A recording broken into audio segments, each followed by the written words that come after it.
Hello and welcome to People's Perspective. My name is Ryan. This is hopefully the start of a wonderful little podcast idea I have where I interview people because I believe everyone has a story even if they don't know they do. Now, today with me, I will be having a conversation with my papa. Hi, Introduce yourself. Ryan. I'm glad to be on this podcast with you today. Well, I'm glad to have you here with me. So, to start with, why don't you introduce yourself a little? Your name, I know you're retired now, but what you used to do for work, Okay. family? I'm Larry Boffman, and I have been involved for a long time working at GE. But before that, I should say that one of my great interests that I think everybody should grow up on a farm. I grew up on a farm in Pennsylvania, and what I feel is that really makes everybody who works hard at that kind of a job, being on a farm, makes you very self-sufficient, and also you learn how to survive for yourself in terms of growing food, uh, having animals to raise your meat, and when we did that on our farm, we were very happy. And I'd like to indicate that where I think most everybody should start. I think everyone should start their life somewhere on a farm. That would be neat. And I think it gives you a perspective of just life itself, and understanding and being friendly with the other folks. This day and age, there's too much animosity and so That's on. true. So that's one of my premises as where you should start. Um, We'll circle back to that later. I do think that's an interesting perspective to say. Um, we'll start. You said you worked for a General Elective or a GE or General Electric. Sorry. yes, I did. I have 34 years at GE. I've been retired from 2000, and I was able to retire early, and I have no regrets. I never look back. I enjoy life. Um,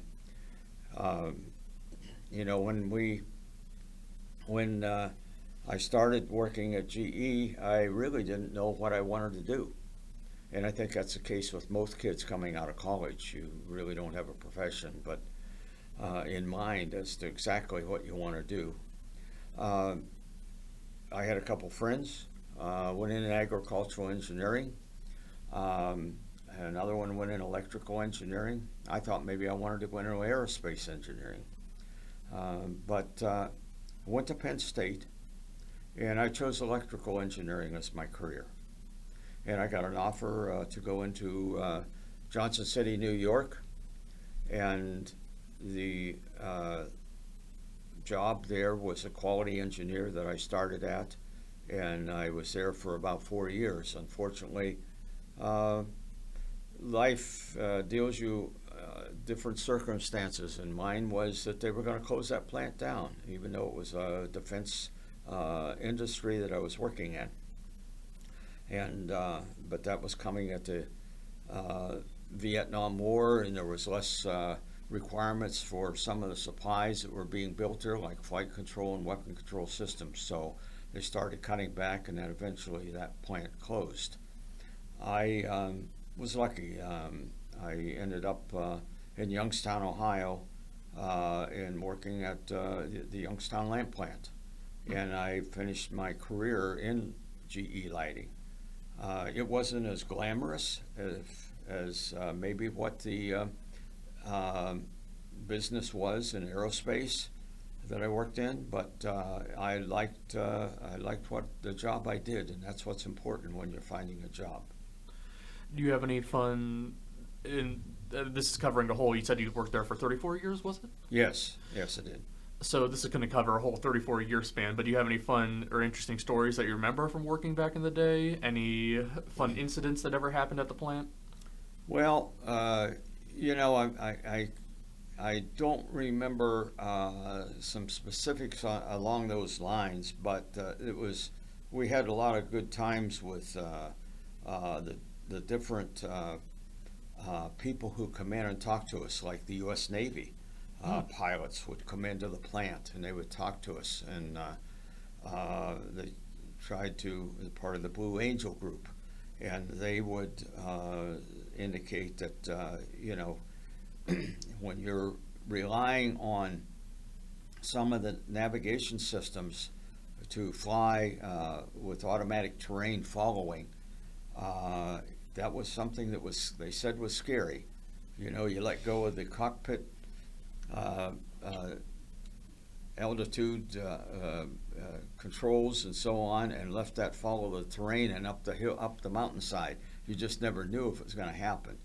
He said, but there's accidents that happen. One person ended up bailing out and ended up upside down when he bailed out, and unfortunately, it was a death of that pilot. Unfortunate. So that was a sad story, but those kinds of things do happen. So you said you went to college then? You went to college at Penn State? Yes, I did. I went down to, started out in Du Bois, Pennsylvania, going there in a 2-year program in engineering, but they didn't have 4 years, so then I transferred down into my junior year at State College and went there. But this has taken me back. You know my age, basically, when I tell you that I was graduating from Penn State before Joe Paterno was a coach. Rip Engel was the coach at the time when I was there. So but it was a good time. Enjoyed college then. You remember much from your college days? Were you a party person? Were you a hard studier? Were you a teacher's pet? What kind of college student were you?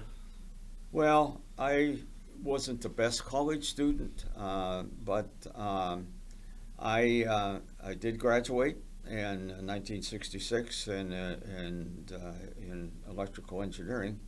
But one of the things that became a situation was when I went home on Christmas break in 1965. I went to a square dance back around Clarion County, Pennsylvania, at a little town called Crates. And my classmates at Penn State went with him to the square dance, and he was meeting a girl from Reimersburg, and that girl's parents took myself and my future wife Diane, and that was the biggest turnaround in my life. She became, we danced the square dance, we went home. She was going to Indiana University. I was going to Penn State. And we exchanged numbers during that New Year's Eve, and we wrote letters back and forwards.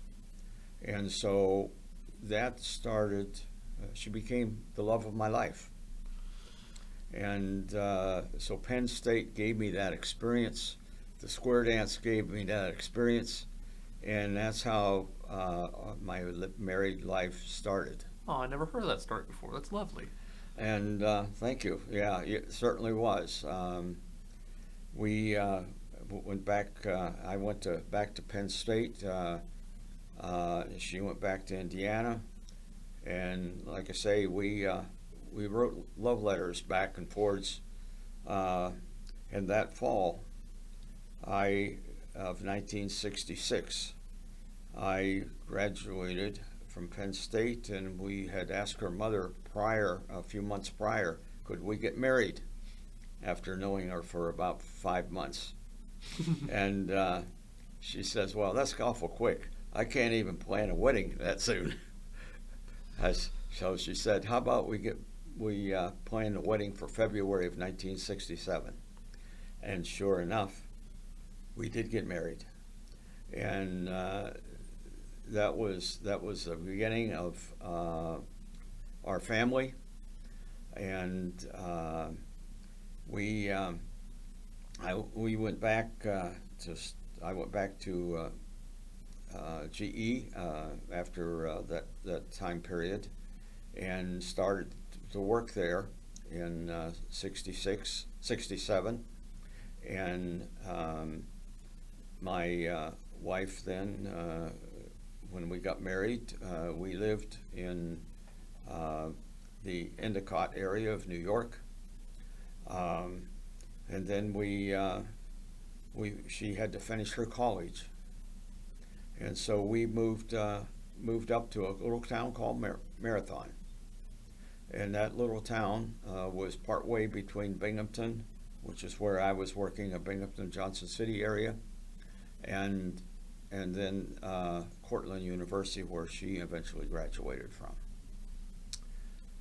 Some interesting things occurred. Ooh. And one of them is your mother was born in Johnson City, New York.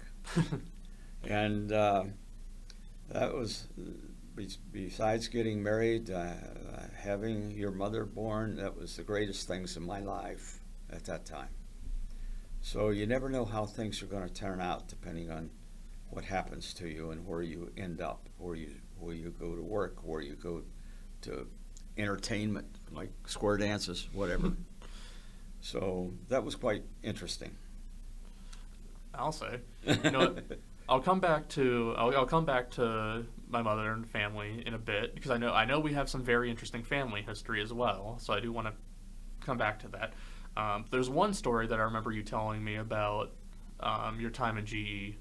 I believe it was your time in GE. Could have been previous, where you talked about, I believe you were on one of the first Boeing aircrafts before they were commercial use. Was it?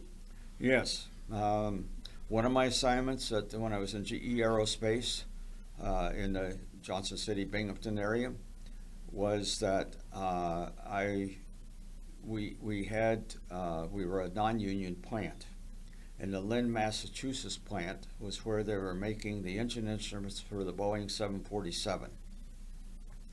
And that was a time when there was union strikes. A person was shot at and injured at that plant. Being we were non-union, they wanted to, in 1969, they wanted to transfer the work down to our plant. And so I was chosen from my airspace plant in Binghamton, Johnson City area to go up and learn how to make the engine instruments at that for Boeing, and we would bring the quality of, bring that product back, and I was responsible for the quality of that. And when I went into that plant in Lynn, Massachusetts, I actually laid down on the back of a Chevy station wagon on the floor and was covered up to get in past the picket line. That was kind of scary at the time, but I spent the day there, got all the information I needed to at least visually see the product being made and go back with plans in order to get it established in our plant. Part of that visit then was to send me to Boeing, and I went out to Boeing in Seattle, Washington, and that was the largest plant in the world in terms of space under one roof. They actually had 10 747 engine planes on assembly line out through that plant under one roof. Ooh, it's a big roof. And if you can imagine, I'll give you an idea how big that was. I saw a 737 sitting there on the tarmac. It was the prototype machine, very first one built, and I was there seeing a 737 tail up to the wing of the 747 plane. So it's huge. And it had a two-story cockpit in the 747, and I got to sit in the engine of that cockpit and look at all the 6 different engine instruments, such as the tachometer and the exhaust valve ratio instrument, and looked at those as to how they were being assembled. And then I also spent a week out there going to the repair service. So I learned how to check the quality and make sure they were repaired right and assembled right. So that was quite interesting, being involved with that aircraft at the time. The very first one made. I didn't fly in it, but that prototype plane was the first one flying. See, it's very interesting. It's not something you would typically think about someone being in one of the first ever factory produced Boeing aircrafts. Yeah, it was, experience. and it was quite an exciting trip on that, to be part of that.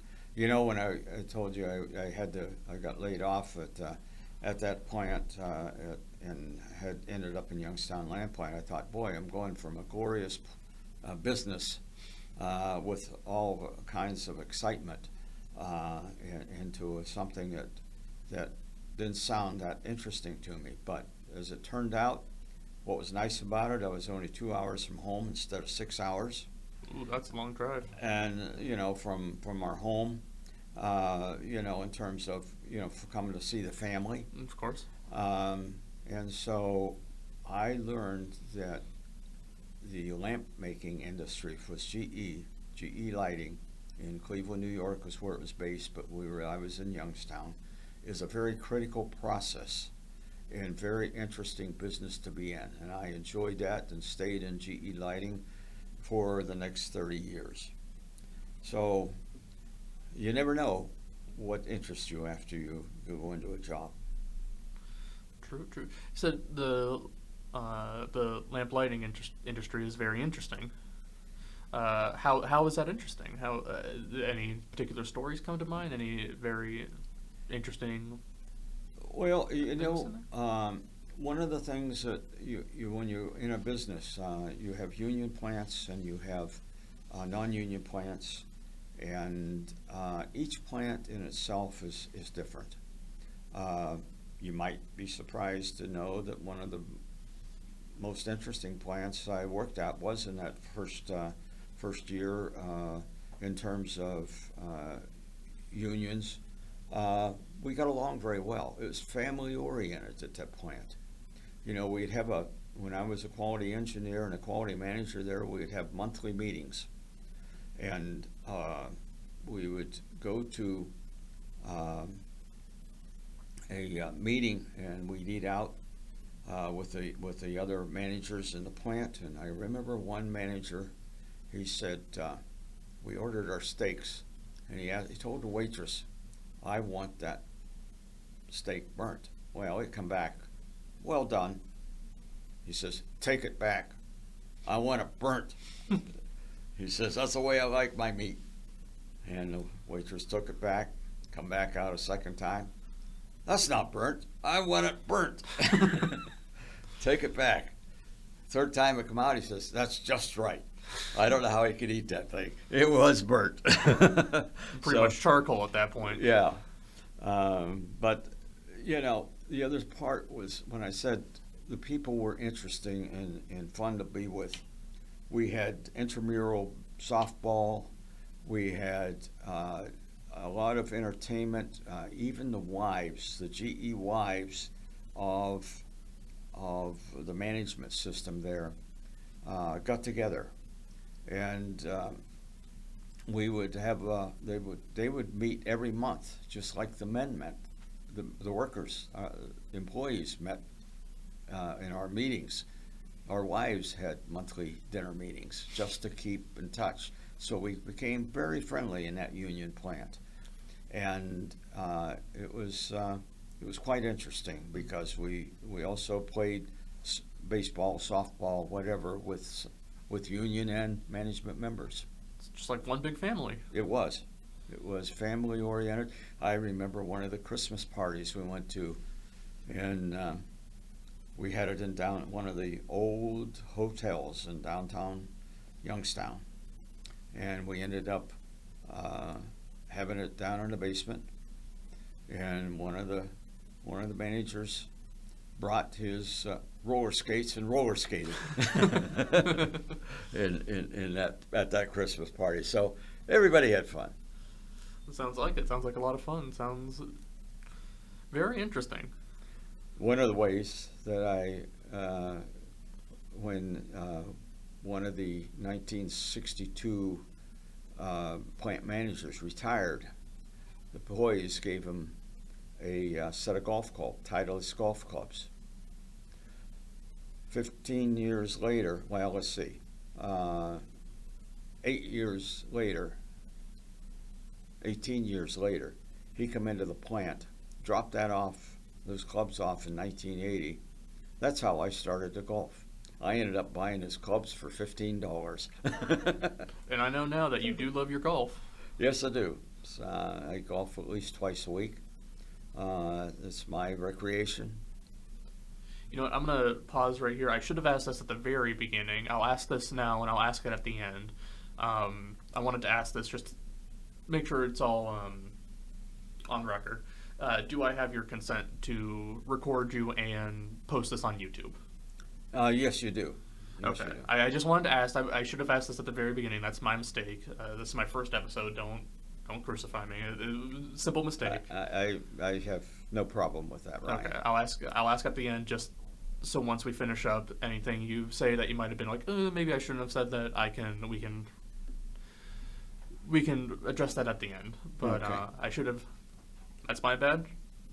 Let us continue. Okay.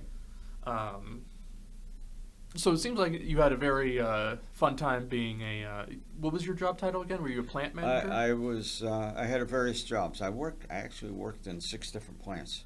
It seems like plant closings follow me all the way through, because every one of those plants are closed as of today. You ever get a reputation like, oh, watch out, Larry Hoffman's coming. Yeah, plant's about to close down. Yeah, I did hear that too. Oh, coming to my plant, huh? But no, I worked in the lamp manufacturing at Youngstown. I worked at the coil manufacturing, where they made the filaments in Austintown Coil Plant. I went into the glass plants and made light bulbs. I was an operations manager there, as well as a quality manager. Then I moved on at 2 different plants in that Niles and Mahoning. They were 2 separate plants. And then I closed out my career in a Ravenna lamp plant, making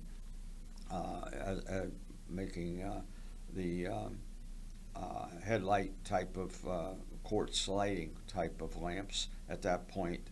And I was the operations manager there, as well as the facility manager. So that was kind of my total career in GE. Interesting. I'll wrap back around now, because I think this is a good time. Talk about family. We have a decent-sized family, so I'll allow you to talk about. You've already talked about your wife Diane, my grandmother, my Grammy. Mm-hmm. You talked about my mother, your firstborn. Yes. You have another daughter. My other daughter is Sherry. That is about 2.5 years younger than your mother, Lori. And the interesting part about that was Lori was born in New York. You talk about funny things. That was a situation where we had to move to Youngstown. She was 3 months old, less than 3 months old. And so I drove a Volkswagen. My wife drove a Plymouth Sport Fury. And I was loaded up in that Volkswagen with a big, they called it the elephant ear plants, where it was doubled over and leaves hanging around my head in that Volkswagen when we moved to Youngstown and drove down 6 hours. Lori was in an infant seat. Those were the days that, you were just strapped in the front seat with just the seat belt. in her infant seat. Didn't really back in those days. Seatbelts weren't even in most of the cars. I was even lucky to have one in my car, but we all made it back to Reimersburg, and so that's how we got started. And we moved in '70 into the Youngstown area, and she was started school in the Poland area where we live, and we now had Sherry was born in the Youngstown hospitals, and so we are very fortunate. We have you as our first grandchild through Lori, and you have a sister and a brother, and we have two other grandchildren from our other daughter, Sherry. Which, fun fact about them, about my siblings and my cousins, they're both twins.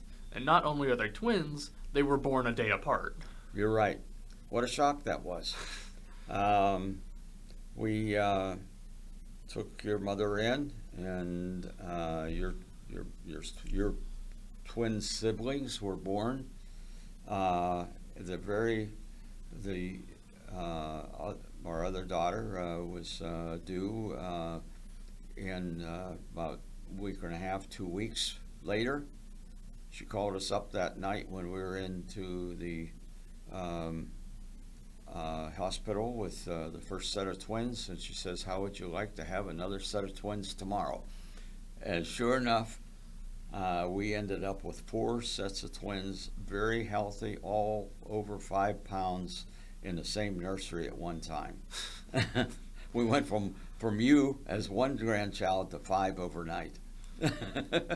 I always remember the story you tell about how you had 2 sets of pins, or you had 2 pins that both said, "It's twins, it's twins." Yes. So you would run around, because I don't know if this is true, but you would tell the story how they were in like adjacent hospital rooms. They were in, yes, but they were in the nursery, all 4 lined up in the window at the same time. Yeah, but I remember you saying you would run back and forth. Yeah, we run back and forth from one room to the other. Check on one, have to run back to the other, make sure the other one's doing all right. That's Right.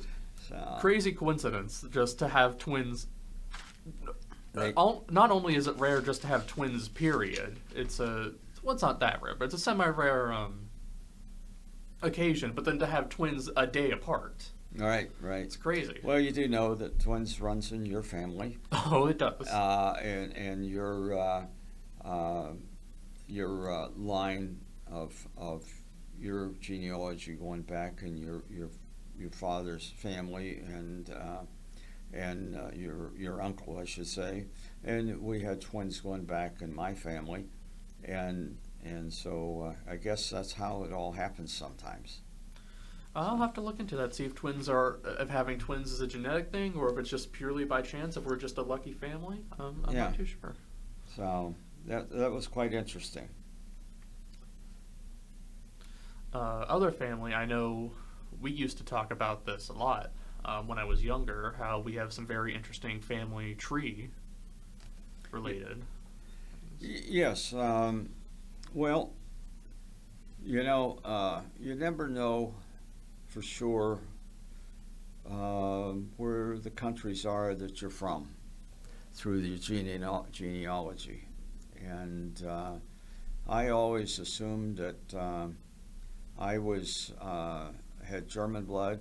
I knew I probably had some English blood, and so through my mother's side, that was the case, from both my grandmother and grandfather being in one group in Germany, the other group in the probably English and or Netherlands areas.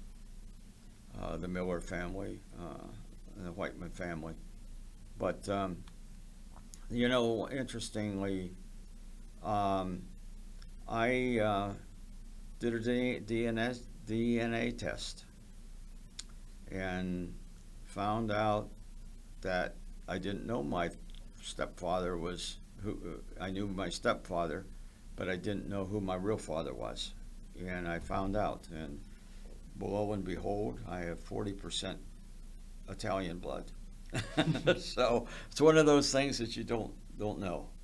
So Aren't we related to like Scottish or Irish royalty on one side of the family, on your side? um, well, the on your Grammy's side, my wife, she had people that were born in Scotland, uh, names like the Stewarts and Andersons and McKibbins and McCalls, those kinds of things. And of course, you have the ancestry through your dad's grandparents and so on too, the Irish line. So you're getting it from two sides. Mm. Well, I always thought we had royalty in our family bloodline. Oh yeah. Well, there's you go back far enough. The royalty would be through the Stuart line of my wife Diane, and that goes back through to let's see, I think Mary Queen of Scott. So that's where it is, and also a duke as well in England. It's fascinating how that can just happen. How you just find out that hey, suddenly hey, you have royal bloodline technically from Right, right. days gone past. And that's one of my hobbies too is genealogy, and I do try to trace the family lines back. Also got it from your great grandfather, who you're also part of, have his middle name Owen, which is an unusual name too. So, but those are interesting lines. The other interesting story through the bloodline is that the Anderson family, the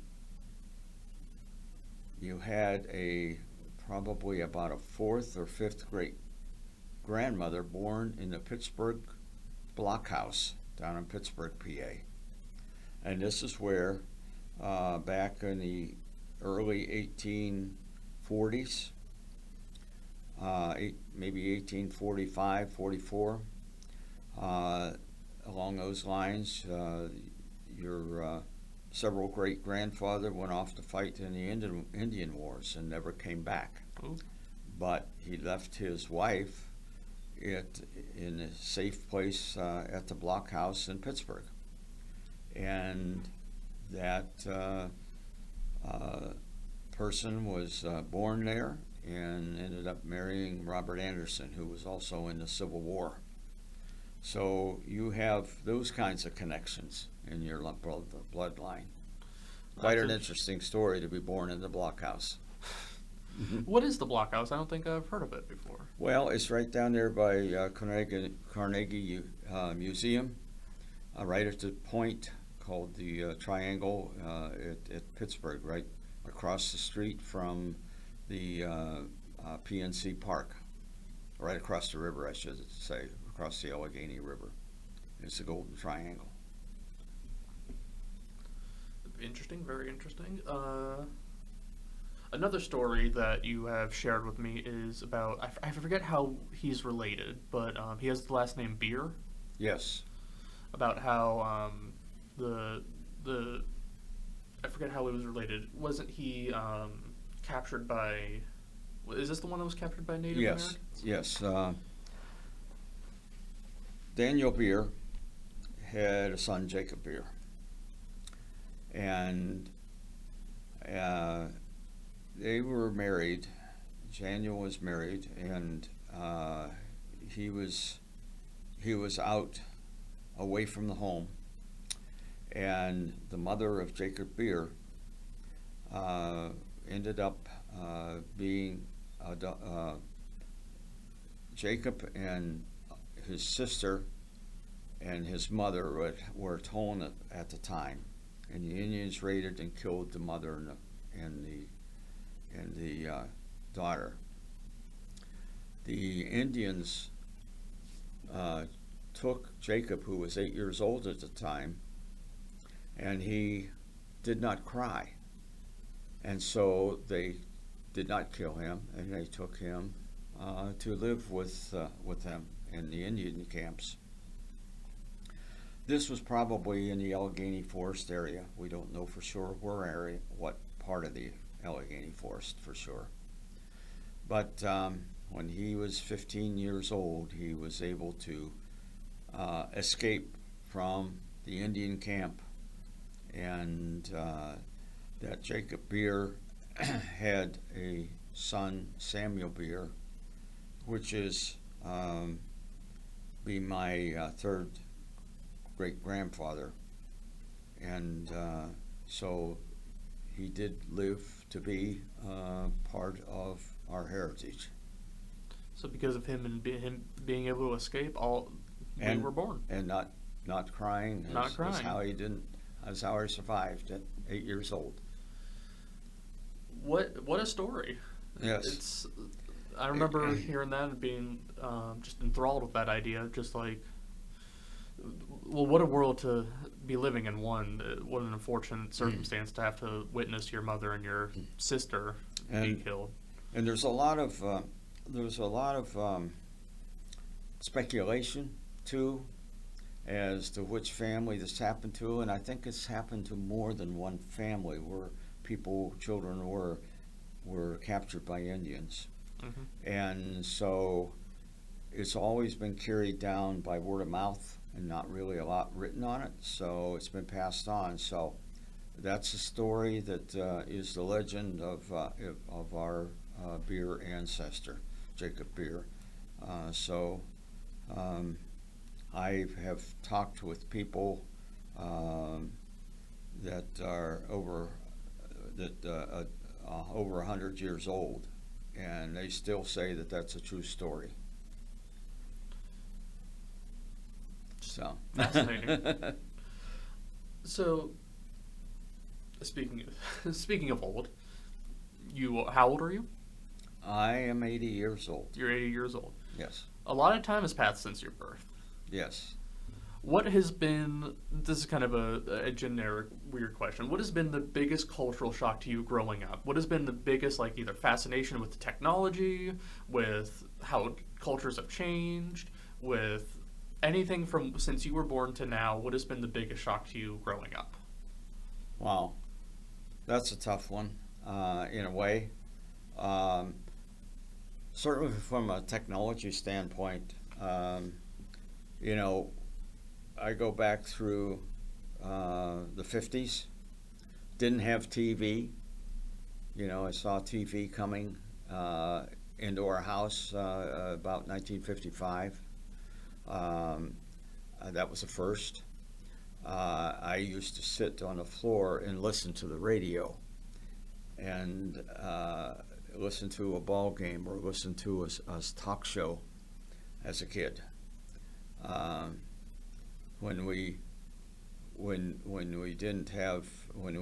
got to TV, I should say, our first color TV was putting on color static screens, static film on the screen and made it color.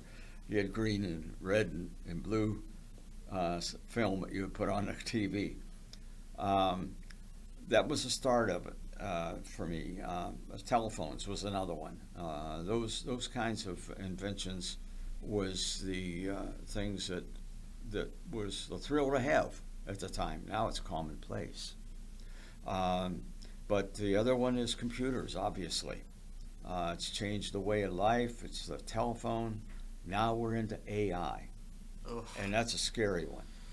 So, I'm afraid that AI could be, unfortunately, maybe cost a lot of jobs, but hopefully there is room for the technology to expand, and that's one of the things that's certainly an uncertain thing now at your age, where you're getting into the job market, and how is that going to affect you now? So that's one of the things that scares me a little bit. See, AI is one of my pet peeves. I am just done with AI. I'm done with everyone talking about AI because it's cool, it's interesting, it's something, but I don't think it's nearly as good as people say it is. It's good. It's all right. Yeah, well, It's constantly getting better, and it's always better than it has been. And it's constantly getting better. It'll always be better today than it was yesterday. mm-hmm. But I think it's hit like kind of a. I'm gonna get into it a little bit because this is my pet peeve. It's hit a bit of a standstill for AI. And now every company, every corporation is just trying to include AI in everything. Now when you Google search something, the first result is AI, which is wrong half the time, Mm-hmm. or just misleading. Every piece of technology is like, oh, AI included, AI this, AI that, and I'm just tired of hearing AI. I don't know about you, but like AI everywhere is such a Yeah, such it's a pain in the butt. it is tough to comprehend, and I Google anytime I want to find anything out, I Google it. Well, as you know, when you Google something, you always have to wonder, is it really truthful? And I think Mhm. that's with AI yet. It's not foolproof. It may help you create things, but it's the plagiarism part that bothers me. That That's a you big part can of you it. can go into school, you can create a uh, a, a program, or you can create a thesis that's plagiarized, and that's not fair. No, it is not. So it makes I'm very uncomfortable with it. It's one of the technologies that I almost wish they didn't have. I think a lot of people are in the same position as you, is just wishing AI was not created. Though I guess that's one of those inevitabilities where if people just always do and don't always ask if they should. Mm-hmm. But I, that's basically, I've always been in a technology-oriented mind frame, but this is one where I'm just not so sure it's good for us. It can maybe do wonderful things in terms of the healthcare industry, in trying to find more answers to healthcare situations, but um, we got to be careful with it. for sure. I'm going to wrap back to a point that you said at the very beginning, your opening statement. You believe everyone should grow up or at least experience living on a farm. Yes. So I know you talked about it a little. You went into it a little bit. What's your reasoning beyond that? I never grew up on a farm. Fortunately or unfortunately, I guess depending on how you look at it. Well, I just felt that from a standpoint of experience, you had and it may not be the same way in this day and age. Back then, when I grew up on the farm, we didn't have a lot of places to take things to get repaired. We didn't have a lot of places to go and buy different foods and things like that. But I felt it taught you a way of life of experiencing how to fix things, how to do the work yourself. I've always worked with my dad, learning how to lay block, how to lay brick, how to do wiring and so on, things like that. Kind of like it's a first-hand experience. Gives a Now, lot of- yeah, you can go take a course and learn how to do it and work with a technician and so on to do it. But those were the days that I don't know. I just appreciated that capability. It made me Independent. independent, thinking about how to do things for myself.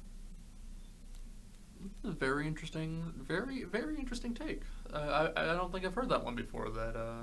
Technically I haven't really heard a lot of takes before, but hearing someone say like Mhm. that, you think everyone should experience living on a farm. Maybe, you know what? Maybe the world would be a better place if everyone just lived on a farm for a little bit. And that was it. We usually lived away from people by at least a quarter of a mile, half a mile, whatever, from one farm to the next. But yet, when we did get together at maybe family reunions, you'd run across people, or you'd get together at church and so on. Everybody was friendly. You just didn't have the kind of competition in things that you do nowadays, where people get very uncomfortable with each other. People can be very mean sometimes. Yes. Speaking of family reunions and whatnot, I maybe should have asked this before. Do you have any siblings? Yes. Bruce Boffman is my sibling. But then I told he's being his dad. I wasn't born to him. My mother married him when I was 2 years old. Married my dad when I was 2 years old, but he was the only father I knew until I went to work at GE and tried to get a security clearance for both confidential and then secret clearance when working in the defense industry in New York, and they couldn't find my name in the system. And they sent me a letter, my mother a letter in the mail, said, "We can't find your son's name, and we want to hire him for GE." And what gives here, And so she got my birth certificate out, and she had first 4 years of elementary. I went to school as a white man, but then I was complaining to my mother about how come my name isn't Boffman. So she just named me Boffman. Okay, didn't do it legally. I went into 7th grade as a Boffman, and that's how that all happened. And so when they couldn't find me in the system as a Boffman,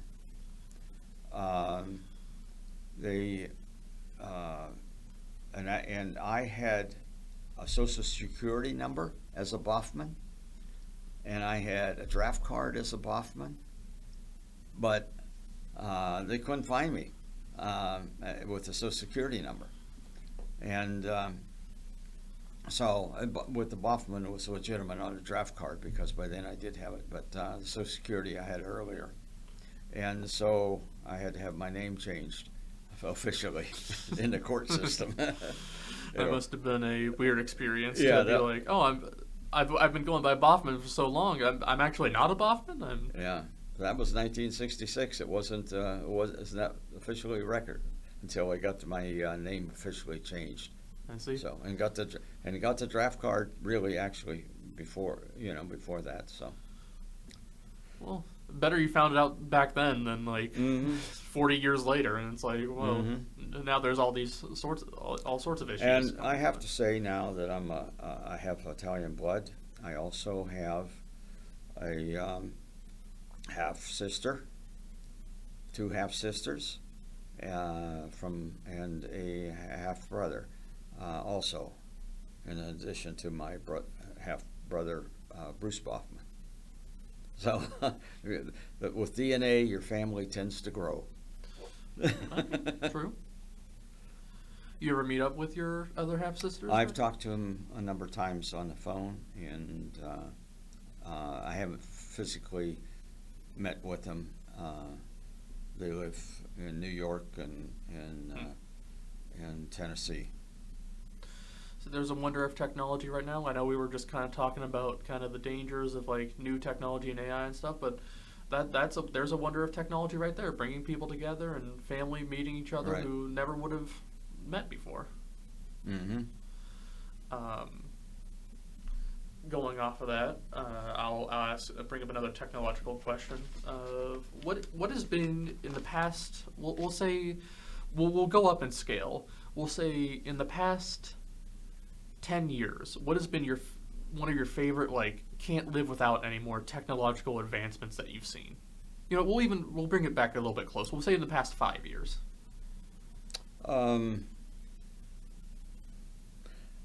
Well, I'd say the past 10, 20 years would certainly be the cell phone. Everybody needs a cell phone these days. The past 5 years, a little tougher uh, to see which item. It may be, although I haven't been directly impacted by it, but I think one of the biggest things, up and coming thing, is the 3D printing. Mm. Okay, I think that's probably the technology, although I haven't used that.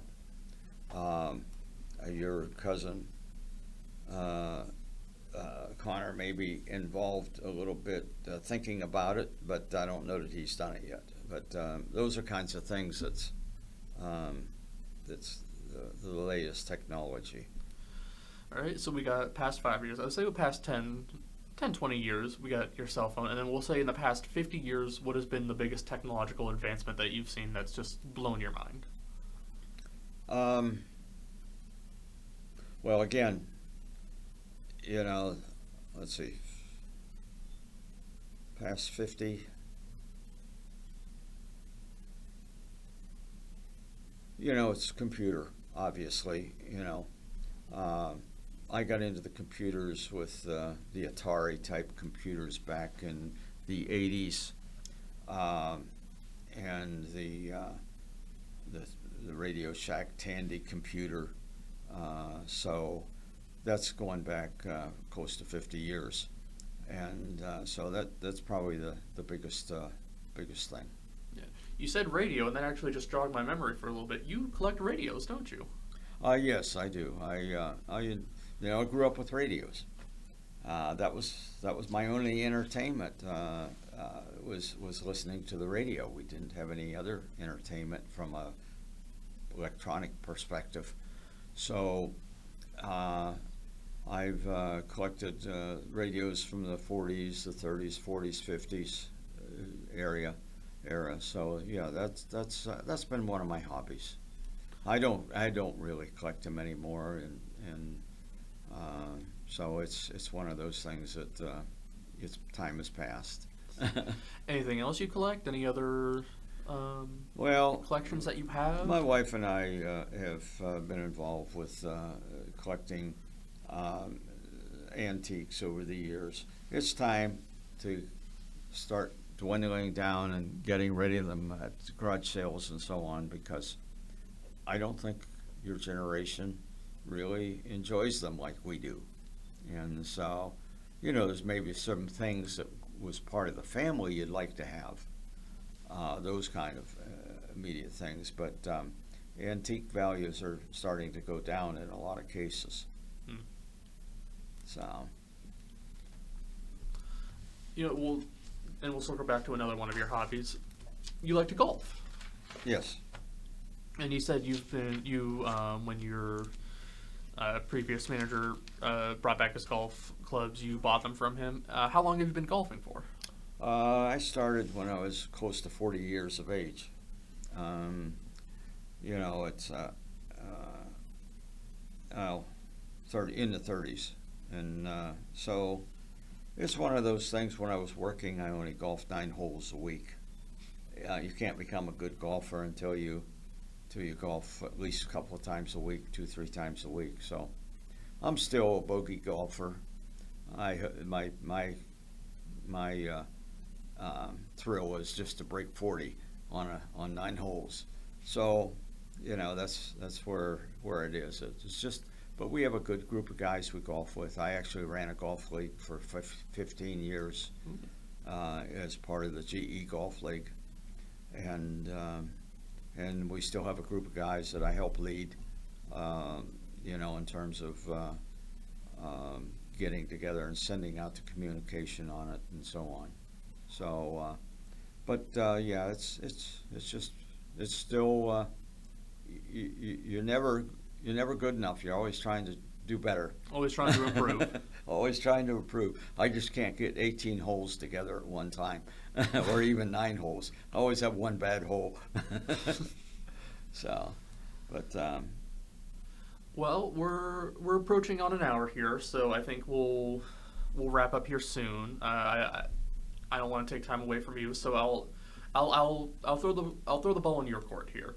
Is there anything you would like to share? Is there any interesting facts that you have that we didn't get to talk about that you were like, oh, I really wanted to talk about this, or I find this thing interesting or fascinating in any way?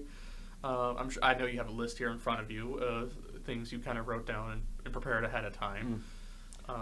well, just kind of interesting tidbits, you know. When I first met Diane, we lived 30 miles apart. That's my wife, and I became known as a snowman. I didn't leave snow keep me from going to see her. So one day we have a big long hill, very steep, and as I was going down, I just spun around on the hill, but I kept on going to her house. Didn't do anything. Dissuade you? Didn't do anything. It spin around on the road and keep going. And so when I got to her house, her dad, your grandpa, great grandpa, said, "Man, you're the snowman." So every time I came to his house and it was snowing, he called me the snowman. Hey, the snowman's here. So I kind of got that. But the other thing is big snowstorms. And when I was living in New York, we'd always, when working at GE, I always got as a minimum 2 weeks of vacation. So we always made it a week of vacation from Christmas through New Year. And so that gave us a chance to come back and visit my folks and her folks, which lived for 30 miles apart, and then we would leave usually from her house, Diane's house. And it was snowing in 1969 really bad on New Year's Eve. And we were getting up in the morning and going to drive back. And she says, "You can't drive back, there's too much snow. We got a foot and a half, 2 feet of snow here." And so I said, "Yeah, I got to go back. Got to go to work," because I was always anxious to be at work on time. And I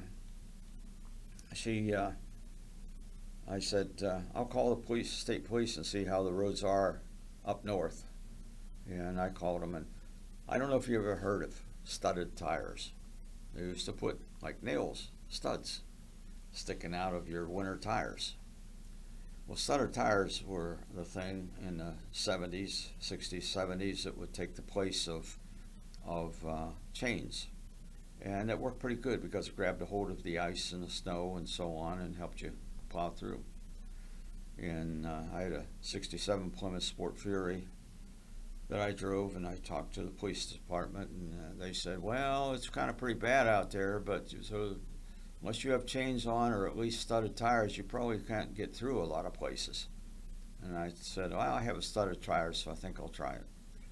So we went all the way back, and I got up around Elmira, New York, and of course New York gets a lot more snow than we do in Pennsylvania, usually. And when I got up there to the road I usually take, it was all, where it's also high winds, it was all packed full of cars sitting each different directions, and snow blown up, and all you saw was the roofs of them. Ooh. Just from the force of the wind piling up against them. And so I couldn't get through the road I normally would take. So I decided, well, I got my, nowadays, all you young guys use is GPS. Back then, we used road maps. Didn't have GPS. Didn't have cell phones. And so I said, I picked the road out. I said, well, I know I can go through this way, and getting back to Marathon, New York. And I drove drove up that road, and I was through the woods, and I thought, well, there'll be less wind with the trees, the amount of trees you have to drive through, so it might not be drifted as bad. And when we got back to the house, getting back to the house, finally it was about 10, 15 miles away, and it was getting bad. And here's a snow plow in front of me, going about 30 mile an hour. It was a double-decker plow, one on top of the other, blowing the snow up over 10-foot drifts, up on banks. And I followed that snow plow all the way to Marathon and pulled in we were living in half a house, a duplex, and living in there, and I pulled in alongside the landlord who was digging out his car, and I started digging mine out. But I had a Volkswagen, and it was beside a garage in the neighbor's house, which is a little bit on the hill with a stone block wall. That wind had totally covered my black 62 Volkswagen to the point I couldn't see it. All I could see was a hump. It was totally covered. You couldn't see any black part of that car. And I measured out along our porch, I measured the snow, and it was 3 foot of snow in Marathon. That's the most snow I ever saw in my life. And you get up around, we were south of Syracuse, and when you get up around Syracuse, it's bad. So that's one of the snow stories that sticks in my mind as to an interesting detail. So, but we were lucky to make it back. I was probably foolish for taking off on that day, but I always did that sort of thing. Just I hardly ever missed a day of work. Can't say you're not a hard worker. Well, that's my makeup of my genes. So. All right. So before we go here, because it is just hit an hour, so I think this is a good place to wrap it, if that's all right with you. So that'll be fine. Mm-hmm. Do you have any parting advice for any of the listeners? Any words of wisdom that you got? Well, this is my first podcast and your first podcast. I've listened to other people talk on podcasts and so on, and they're quite interesting. And, I maybe kind of stumbled over my words a bit and so on and so on, but, I think that's a good way to get some interesting messages out to people. So I thank you for inviting me as your first guinea pig in the podcast world. Well, I thank you for allowing yourself to be my guinea pig for this podcast world. Okay. Thank you, Ryan. All right, thank you. And before I end it here, I just want to ask one last time, do I have your consent to record and to post this on YouTube? Yes, you do. All right, and with that, I think that's good enough to end it. What do you think? I do too. Good. And have a good day. You too. And all the listeners out there, to anyone listening, if there is anyone listening, you have a nice day as well, and go hug your mother or something. Goodbye. Goodbye.